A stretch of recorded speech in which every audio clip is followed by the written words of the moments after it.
What's going on, everyone? Juicebags here, and welcome back to some Dungeon Defenders Awakened. The episode 2 update is here with all of the goodies, and the grind right now is without a doubt finding godly runes. Runes are completely game-changing. They add so much viability and diversity to so many different defenses and builds. Just crazy, crazy, crazy. You want to see a Huntress doing ridiculous DPS? Well, go get you some runes. You want to see lightning towers blasting maps? Get you some runes. You want to see really your favorite defense performing very well in the game? It's all gonna be all about the runes. Now, runes are definitely tiered and definitely come in a very, very rare form. So finding an 8 of 8 godly rune is going to be super, super rare, and it is directly tied to loot quality in where you are playing. Meaning that if you want the highest possible chance of finding runes, you want to be doing Massacre, Mixed Mode, Hardcore, ideally Rifted, that way you get some fusion gear in the process. And then on top of that, you need to be doing Lichen King bonus difficulty. To find 8 of 8 quality runes, this is the best way to get them. Now, a lot of people have said, oh, well, you know, just do survival. Like, I can tell you firsthand, as someone who has grinded a ton of rune farming, probably, I don't know, at least 60 hours or so since the update launched, that survival is awful. Absolutely awful. I probably got about 12 or 14 hours directly into endless survival runs. I've only found one rune in survival. One 8 of 8 rune, that is.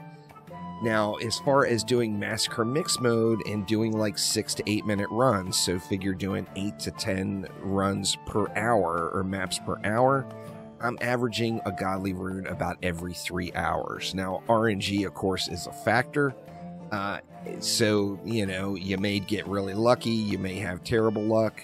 That's just my personal experience so far, is one godly rune about every 3 hours of play. So if you figure I'm doing 6 to 8 maps per hour, you're anywhere between like 18 to 24 mixed mode maps on Massacre, Hardcore, Rifted, Lichen King bonus waves is giving me a godly rune.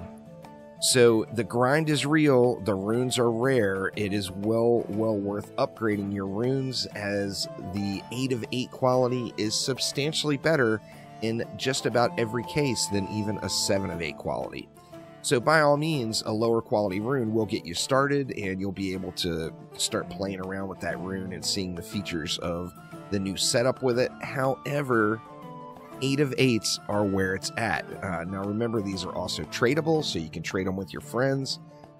But the grind is real, and these, like I mentioned, they are super, super rare.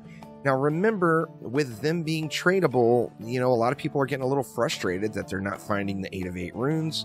Well, first off, maximize your chances by doing the mixed mode Lichen King bonus difficulties. If you're not doing that, then you really just can't be upset about not finding runes, as you're just doing a game mode that has a ridiculously low drop chance, when the drop chance is already so insanely low. So do the right difficulty, but also remember, since they are tradable, it's only a matter of time and the market will be flooded with runes. So everyone is going to have all the runes in a matter of time, even if you don't find them all yourself. Now, a lot of folks have been asking, what are the runes that you want or must have right now? Well, one of them right off the top of my head is without a doubt the Flash Buff rune. The Flash Buff rune is incredible. As you see, I've only got a 7 to 8 version, so I'm still looking for one. Very, very good rune. It's going to make your summoner a badass tower booster, so that one is kind of a no-brainer. The Ogre rune, Kobold Launcher, gives the ogres an incredible amount of power when it comes to having a wall that's doing damage as well. Things like the Lightning Tower rune, I've actually got one of those right here, make the Lightning Tower just an absolute beast. There's just tons and tons of really high quality runes. Now, I mentioned this in the other rune video, but just a little refresher. If you don't know where to find your rune, just look at the rune interface. It tells you right there. So I'm still missing Life Leech. If I want to farm Life Leech, the favored map for Life Leech is going to be Prom. What this means is Life Leech has a very high chance of dropping from the victory chest on Prom at any quality, so not necessarily an 8 out of 8, just a higher chance for that rune to drop there. But additionally, remember, since the favored map is Prom, it means that this rune is going to drop anywhere in the same act. So if I'm wanting to find that rune, I can farm it anywhere in Act 3. I don't have to be doing Prom directly. Can do, you know, some little bomber farming in the process, or, you know, summit farming, whatever you are farming and looking for. And that comes to the very last point, and that is, this is a grind. We all know that Dungeon Defenders games are severe grind games. Well, what is the smartest thing you can do in any game that's a grind game? Well, that is to maximize your grind and make sure you're grinding more than one thing at a time. So when you're picking what area to grind, make sure you're getting a secondary bonus and not just mindlessly grinding for the rune. So for me personally, like in Act 1, I've been grinding either Alch Labs because you get the Demon Lord fight, which is also going to give you a guaranteed brooch drop. Magus Quarters, just because it's super quick and you get really good gold value for selling the paddle ball pets. In Act 2, my personal favorite grind spot is probably Endless Spires. However, I've been doing Endless Spires to additionally get the Monkey Kings. You can do Throne Room for the guaranteed Bracer drop. And as far as just speedrunning maps, it just doesn't get any faster than Tornado Valley. You can get this map done insanely fast.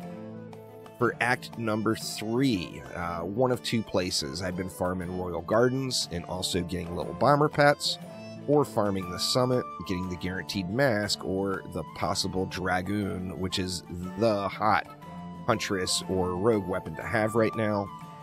In Act 4, for me personally, it's been all about the Keep. As the Keep is a regular grinder, you've got lots of bonuses to running this one.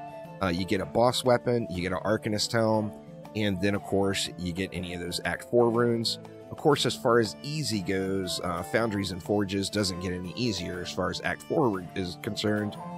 And then in Act 5, I've been grinding the Bazaar. The Bazaar is another one that runs super fast. It's relatively easy to do, and you can cycle through maps really quick on this one. So good luck to everyone on their rune farm, and hopefully those little tips will help you to make sure you're maximizing your chances. A lot of people are going to ask, well, I don't have Lycan King difficulty. Well, it's because you don't have it unlocked. To unlock Lycan King difficulty on survival, you had to complete the Keep on survival. So it's the exact same thing. To unlock Lycan King bonus difficulty on mixed mode, you have to complete the Keep on mixed mode. So once again, good luck to everyone, and thank you all so much for watching, and I will see you next time around. Take it easy.